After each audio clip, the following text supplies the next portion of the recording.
Como tendo nós, alguém na família, dificuldades na família, devemos com ela lidar. Esse é o esforço que todos nós precisamos e devemos nos empenhar. Até porque, como eu disse, é uma necessidade que todos nós enfrentamos.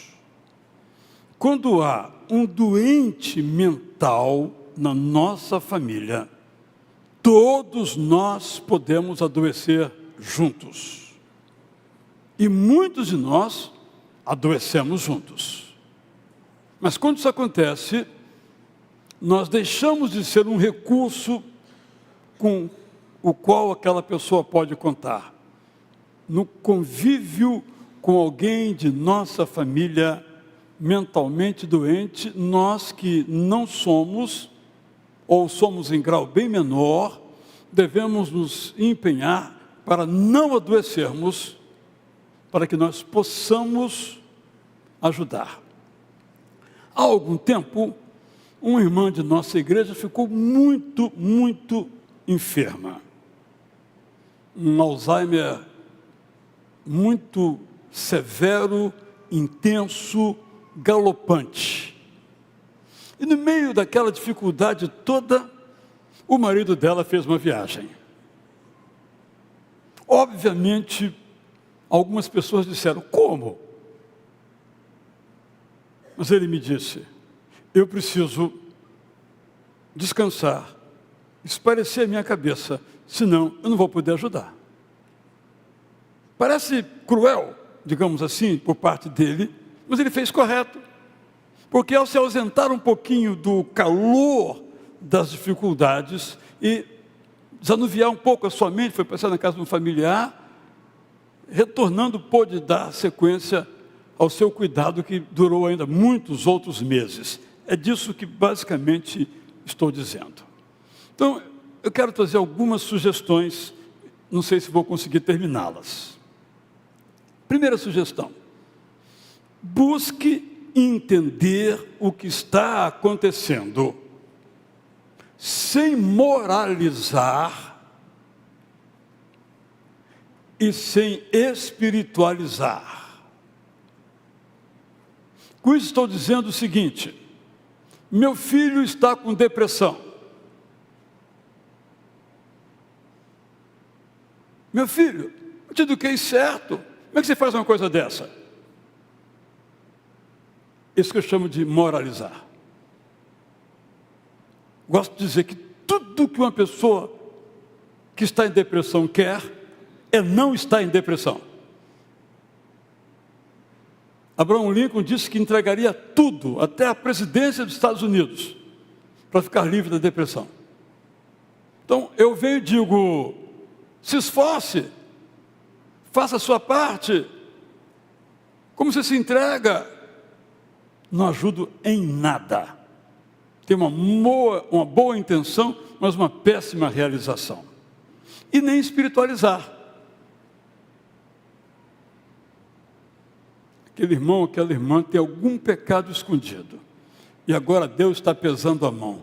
Que frase diabólica é essa? Quem sou eu para dizer que Deus está pesando a mão sobre alguém? Quem sou eu? E que Deus é esse que pesa a mão sobre as pessoas?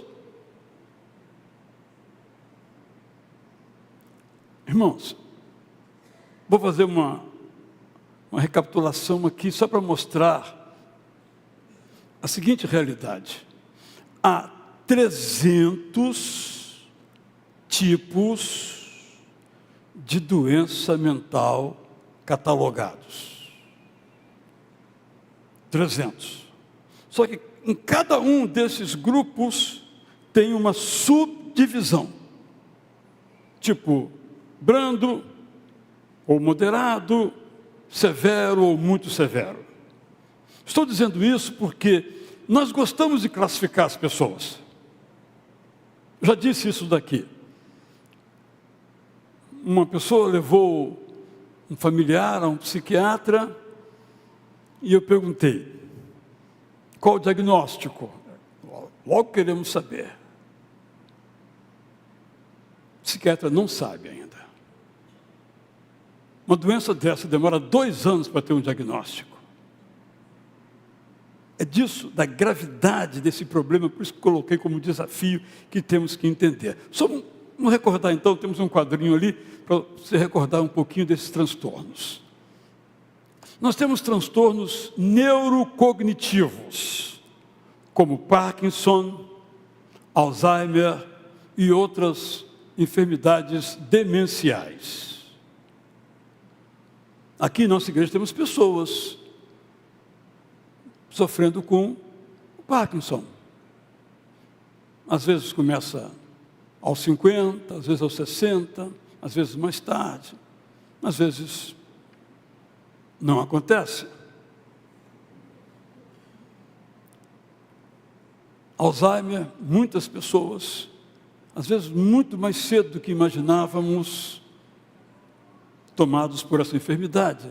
São enfermidades no cérebro, natureza do conhecimento, não é do relacionamento, por isso chamadas de transtornos neurocognitivos. Há os transtornos do neurodesenvolvimento, como a mente se desenvolve. Aí está o autismo, que tem o espectro autista, que tem diversas moderações, algumas que a gente nem sabe que a pessoa é, e outras que a gente percebe que são. Temos vários em nossa igreja, crianças, adolescentes, jovens e adultos. Déficit de atenção ou TDAH são transtornos do neurodesenvolvimento. Temos transtornos, segundo a classificação, psicóticos, como esquizofrenia, o transtorno delirante. A pessoa não é esquizofrênica porque ela quer.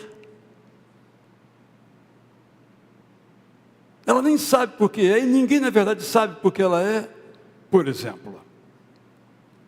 Temos transtornos de ansiedade, as fobias, a síndrome de pânico e a chamada ansiedade generalizada. Temos os transtornos de depressão, como a depressão, a distimia, aquela tristezazinha constante. Não chega a ser uma depressão, mas é uma tristeza constante, nada vai dar certo, a vida toda, esperando que o ruim vai acontecer. Temos transtornos de personalidade que deixam as pessoas antissociais. Aqui está o chamado borderline, que tem alcançado tantas pessoas. A bipolaridade, ou transtorno bipolar, antigamente chamado de psicose e mania depressiva, né? PMD, hoje não se usa esse termo mais. Os termos são usados também de tal modo para estigmatizar menos. Temos que levar isso em conta. Os transtornos ligados ao uso do álcool, do cigarro, das drogas ilícitas. Eu li um estudo que, sobretudo entre as mulheres, a maioria das prisioneiras mulheres tem doença mental. E a maioria por abuso e violência que sofreram em algum momento da sua vida. Não temos esses dados no Brasil, não conheço, mas isso é algo para a gente refletir. E os transtornos do sono, como a insônia, ou o seu oposto, que é a hipersonolência. Só para dar uma ideia de números, nos Estados Unidos, menos de 1% da população sofre de esquizofrenia. Toque, 1,2%. Borderline, 1,4%. Transtorno bipolar, 2,8%.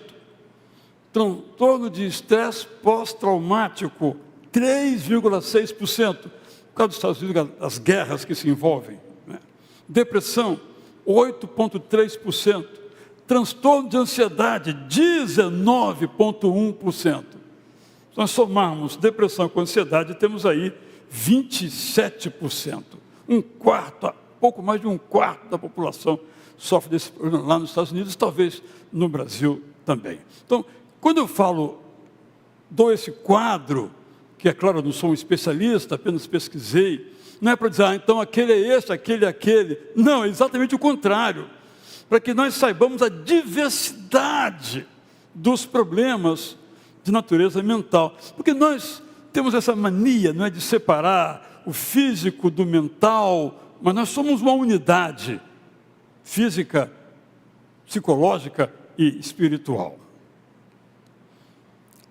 Em terceiro lugar, ou em segundo, há muitas situações que podem desencadear uma doença mental e nos cabe minimizá-las. Aqui, cada um de nós pode pensar na sua infância, não é verdade?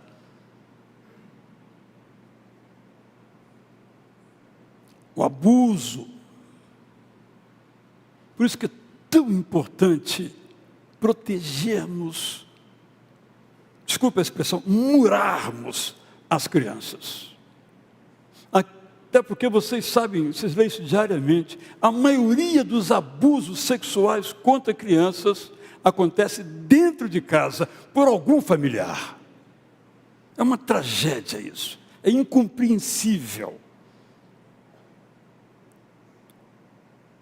Há muitos anos peguei uma mensagem aqui, vou dar os nomes aos bois. No primeiro culto eu disse o seguinte: uma pessoa abusada na infância nunca mais se recupera. No intervalo, a irmã Tamara me repreendeu. Como é que fica a graça de Deus? No segundo culto eu me corrigi. Mas de fato, nós colocamos uma imensa tarefa no colo de Deus. De fato, a graça pode remir, mas o peso disso, a graça não atuando, é para o resto da vida. Por isso que nós temos que cercar, murar, temos que ser espertos.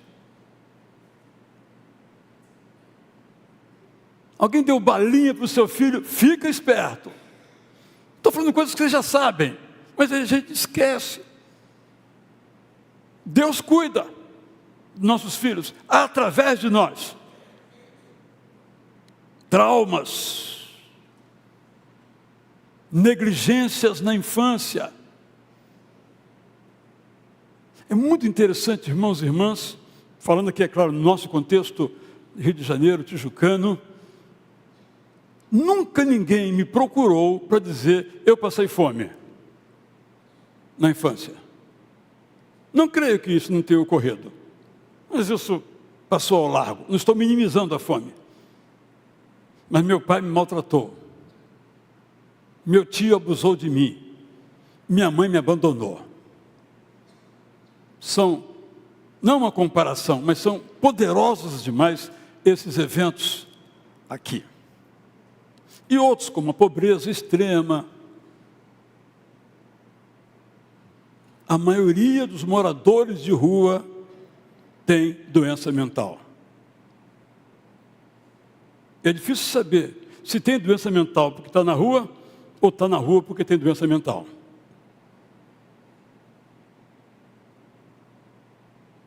Ele não quer sair da rua. Ele nem sabe o que é isso. É um doente mental. Grande parte deles é doente mental. O luto. Há pessoas que nunca se recuperam de uma perda. Há muitos anos eu... Não vou terminar o sermão hoje, tá? Há muitos anos eu, pregando no lugar, era uma homenagem a uma pessoa, eu disse que o luto, ele tem etapas e com o tempo ele se desvanece, para usar a música aqui, a palavra que apareceu na música do coro agora há pouco. Quando acabou, uma irmã muito querida, até conhecida de muitos aqui, disse: no meu caso, não. Meu luto é igualzinho ao dia que eu perdi. Se torna uma doença mental, nesse sentido, por causa das consequências desse luto, e a vida da pessoa pode parar, quando todas as vidas devem continuar. O estresse prolongado, a pressão excessiva, e aqui muitas vezes já falei isso. Às vezes nós colocamos pressões sobre um filho que nós temos, ele leva numa boa, ele aguenta a pressão e se supera. E o outro filho, nós colocamos a pressão e ele se deprime. Qual é o seu problema? É que você pensou que eles eram iguais. O erro é seu, eles não são iguais. Você não pode colocar a mesma pressão igual para os dois, porque nem você é igual, nem eles ou elas, as crianças, são iguais.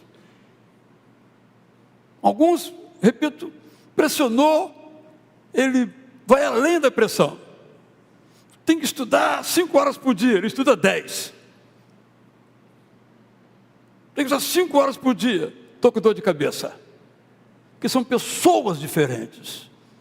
Temos aqui a doutora Yara, que teve um monte no bom sentido de filhos, né? Diferentes os 3. Não é? Temos aqui o casal Matias, 2 meninas. Não pode colocar a mesma pressão sobre uma e sobre outra, são diferentes. E temos aqui a sua filha, com seus 2 filhos, não pode colocar a mesma pressão. Não é? Cláudia. Cláudia, acertei. Então são essas coisas, eu casei, né, tudo, lembro, mas na hora que a gente esquece, confunde. Então, só para ficar bem claro. É isso que a gente tem que entender isso. Não é que não devamos colocar pressão. Criança precisa de pressão, mas tem que ser na capacidade que ela tem de suportar aquela pressão.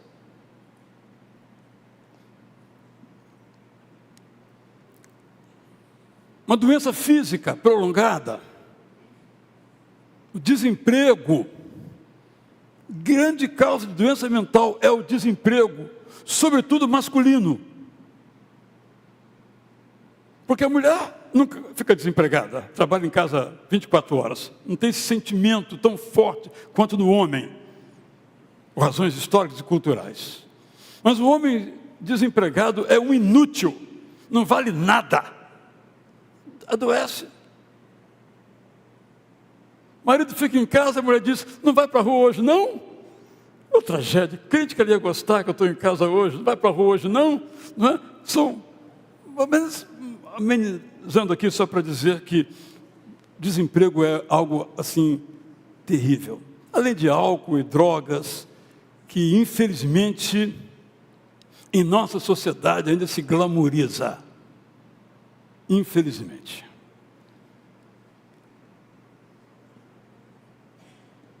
Há então algumas rotinas que nós podemos fazer para prevenir as nossas, minhas e suas doenças mentais.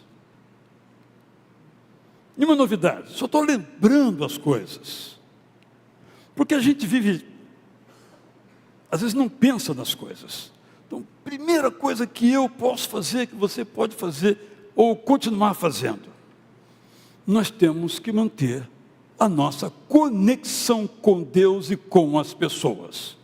Ou seja, se eu me isolar, eu não vou ficar doente. Eu já estou doente mental. Porque a nossa natureza, assim como o nosso corpo foi feito para o movimento, vocês veem quando vem as crianças aqui, ela vem trazer o dízimo, ela vem toda bonitinha que o pai fala: ó, vai devagar, tá? Ela vem devagar, vem bem devagarinho.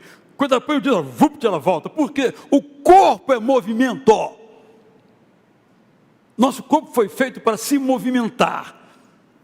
E a nossa mente foi feita para se conectar.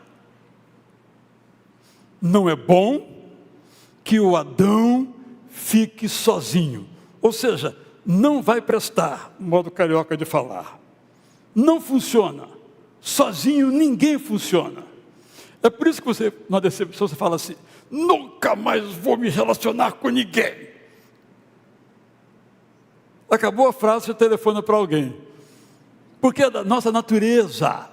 Então, vamos nos conectar com o Deus eterno. Pai, Filho e Espírito Santo. Vamos nos conectar com as pessoas. Segunda coisa, vamos nos alimentar de um modo saudável, na quantidade e na qualidade. Aí eu fui ao médico, uma médica. Aí eu disse: eu tomo sorvete todo dia. Ela falou: todo dia? Sorvete, ele não tem gordura hidrogenada, ele não tem, mas tem açúcar. Aí ela disse: eu não chequei para saber se é verdade. Doutora Eli vai me dizer se é verdade ou não.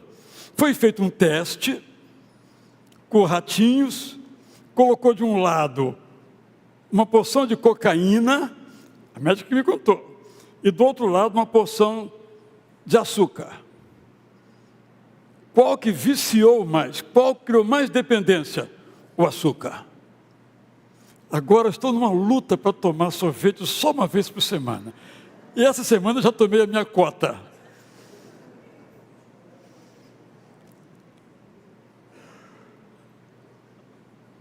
Vocês sabem disso. Nossos jovens, nossas crianças se alimentam mal. E eu vou ser bem grosseiro com você. A culpa é sua. Mas ele não gosta. Problema seu. Por que ele não gosta? Claro, tem a sociedade, tererê, tererê, mas o filho é seu. A menina é sua. Se vire. Desculpe o tom assim, um pouco rude, grosseiro, de dizer, mas por quê? Depois nós vamos colher os frutos. Simples. Simples assim. Então vamos nos alimentar de um modo saudável, na quantidade, na qualidade, na velocidade, Israel. Coma mais devagar. Depois colhe os frutos. Tudo tem a ver com saúde mental. Movimente-se, já falei.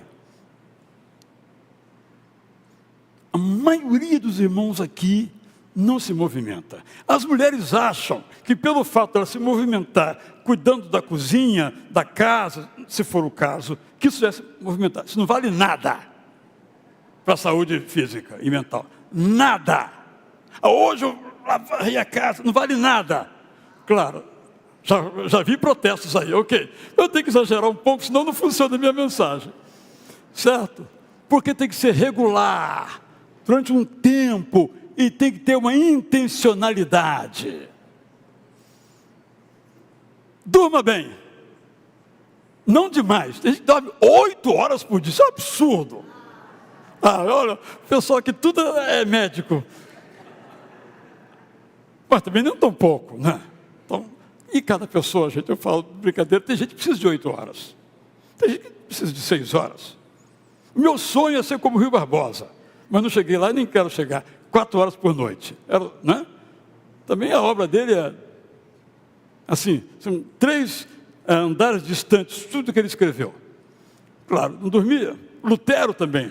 Lutero escreveu mais de 200 livros. Também dormia 4 horas por noite. Mas morreu jovem, né? Todos eles.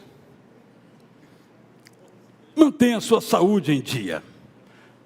Estou falando as coisas mais elementares do mundo, gente, mas tem a ver com saúde mental. As mulheres dão um exemplo. Elas geralmente cuidam da sua saúde. Mas nós, homens, somos uma lástima. Homem no psicólogo é uma raridade. A Martinha me estava dizendo que está mudando um pouquinho, né, Martinha? Já tem mais homens procurando nossos psicólogos aqui. Mas homem não é fraco. Negócio de psicólogo, psiquiatra, é fraco. Eu sou forte. Estupidez, né? Estupidez total. Bem, eu vou parar por aqui. Se Deus me permitir, continuo na semana que vem, enfocando especificamente a área da família. Qual é o nosso propósito com essas reflexões? É que eu e você erramos nas coisas simples, não nas coisas difíceis. Nas coisas difíceis nós estudamos e procuramos acertar, mas nas simples, vou dar um exemplo aqui que me é caro.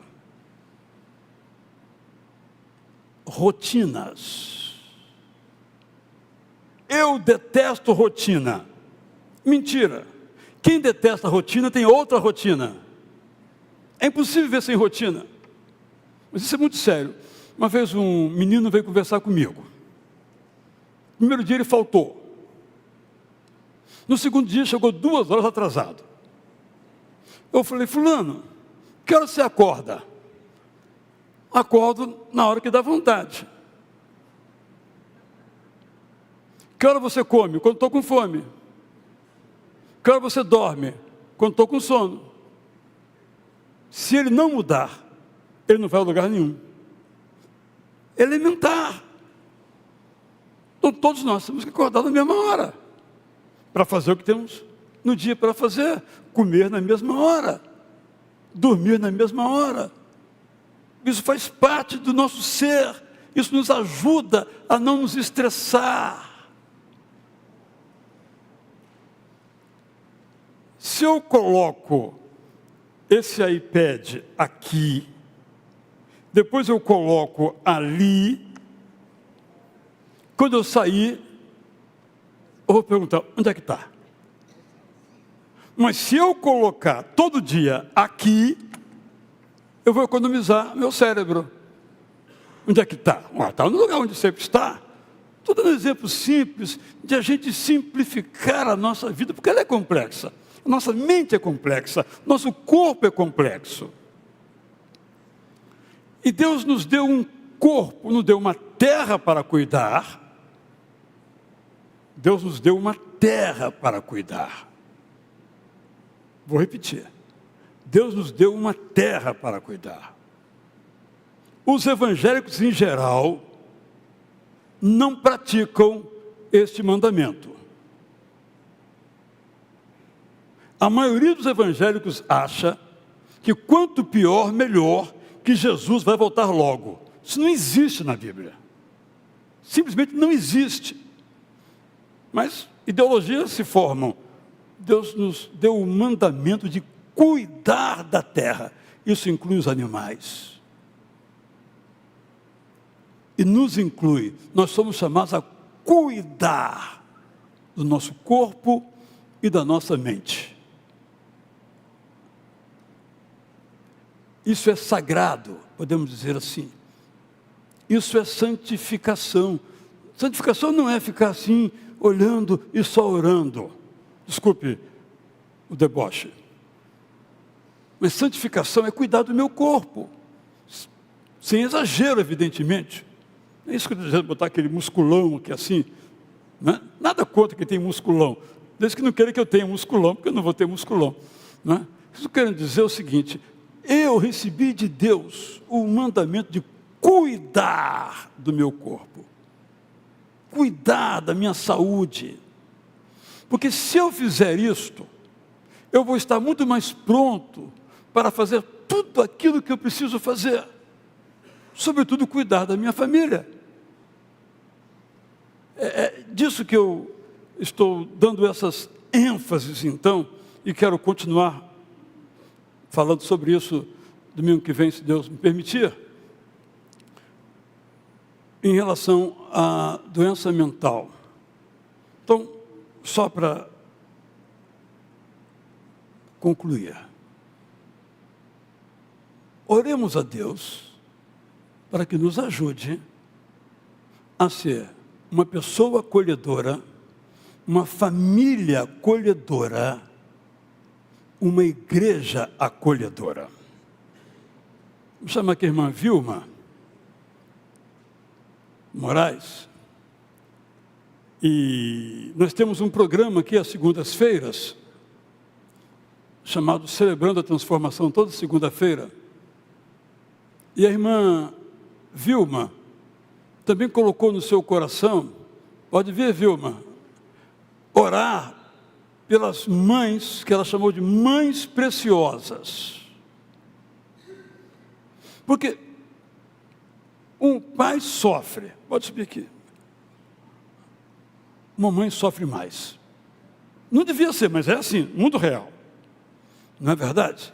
Então, a irmã Vilma tem feito este momento aqui de oração e vou pedir a ela que ore por todas aquelas mães e pais, todas as famílias, né, que têm um doente mental na sua família, seja de que tipo mostrei aqui e outros que eu não mostrei aqui. Muitos aspectos ainda devem ser considerados, tratados. Naqueles que estão em casa e vivem esses dramas, pessoas que nem podem vir à igreja porque estão em casa cuidando de um familiar que precisa ser cuidado, vigiado mesmo, para não fazer o que não pode fazer. Eu queria lhe convidar a ficar em pé então. Queria que você pensasse naquele seu amigo, naquela sua amiga, naquele seu irmão em Cristo, que tem uma vida muito difícil, sobretudo porque lhe falta a saúde mental que lhe permite suportar as pressões. Vamos orar então? A igreja está aqui reunida e me é difícil fazer chegar até a Ti para clamar pessoas que, como eu, não pode estar aqui com a mente voltada de uma forma dita normal. Eu não sei até onde a minha mente é normal. Os meus irmãos que estão comigo também não sabem nem o que é uma mente normal. O homem classifica de várias formas, mas eu venho orar por aquela mãe que, como o pastor acabou de falar, às vezes ela até se arruma para chegar à tua casa com seu filho, com a sua filha, mas no meio do caminho teve que voltar. Às vezes ela até chega aqui, mas porque eu ou um irmão meu não teve a sensibilidade de ver que o menino, a menina, o moço, a moça, o senhor, a senhora se remexe, não porque ela quer, mas porque o corpo dela faz isso. Ela fala mais alto ou ela resmunga, não porque ela quer, mas porque a mente dela precisa que ela faça aquilo. E eu te peço que nós, como igreja, possamos estar voltados para essas pessoas que também precisam do teu amor, precisam entender que elas simplesmente chegaram no mundo assim, ou então aconteceu de ficar dessa forma. E é o meu amor por ela que vai fazer com que ela se sinta feliz. E nós estamos aqui com essa finalidade de fazer com que o meu irmão saia daqui mais feliz do que entrou. Não porque eu sou poderoso, não porque eu tenho amor no meu coração, porque teu amor vai fazer com que o meu amor chegue até elas. Senhor, eu quero orar agora especificamente por aquelas 13 mães que não podemos, às vezes, nos reunir nem pelo telefone, porque ela vai começar a orar e o filho vai precisar dela e ela vai se ausentar. Mas que constantemente ela bota ali um pedido, bota ali um agradecimento.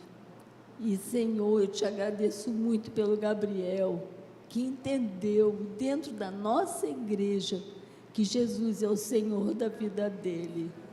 Senhor, como foi feliz ver isso, meu Deus, como foi bom. Senhor, às vezes dói, quando a mãe recebe o diagnóstico de um filho. Dói muito, mas deve ter doído muito Maria ver o filho dela também diferente, ver o filho dela morrer na cruz, porque ele era diferente de todo mundo, porque ele era Jesus. E certamente ela via o seu filho também diferente. Oh Deus, eu clamo por essas mães que estão doendo agora. Eu clamo por elas, para que elas tenham noite de sono. Elas não têm noite de sono. Elas não trabalham sossegada. Oh, meu Deus, tem misericórdia de cada uma dessas mães. Tem misericórdia do chefe delas. Tem misericórdia dos colegas de trabalho delas.